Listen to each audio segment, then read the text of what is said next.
வாழைக்காவை இந்தமாரி வறக்கிறத வீடியோவில் பாருங்கள். குருத்தலில் போட்டு வாழைக்காவை இந்த மாதிரி நீங்கள் நீட்டாக அரிஞ்சு கழுவி எடுத்துக்கோங்க, சரிங்களா? அதே மாதிரி 2 மிளகாத்தூள், 1/2 டீஸ்பூனு சால்ட்டு. இப்போ தண்ணி தெளிச்சிக்கலாங்க. இப்போ தண்ணி தெளிச்சுட்டு மைதா மாவு எடுத்துக்கலாங்க.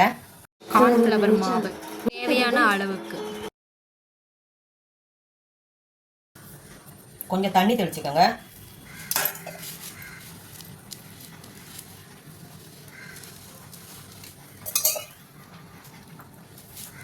கொஞ்சம் கொஞ்சமாக தெளிச்சுக்கோங்க. தண்ணியாக குடிச்சுன்னா அப்போ இதுவாகிடும்.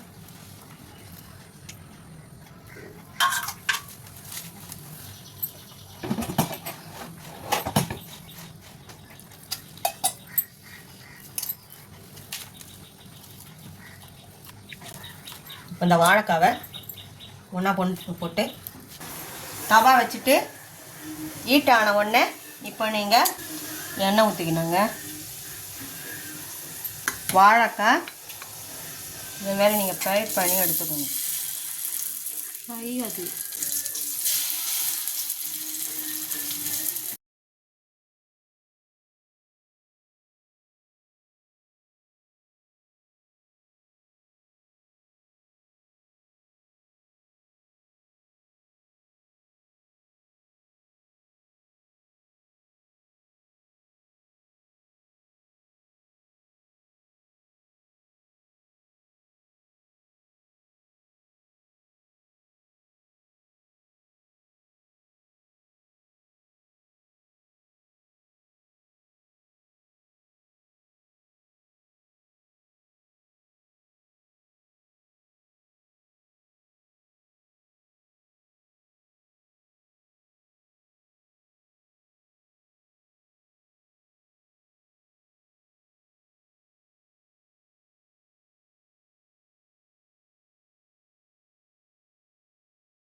வாழைக்காய் வறுவல் இந்த மாதிரி செஞ்சு பாருங்கள். லைக் பண்ணுங்கள், ஷேர் பண்ணுங்கள், சப்ஸ்கிரைப் பண்ணுங்கள்.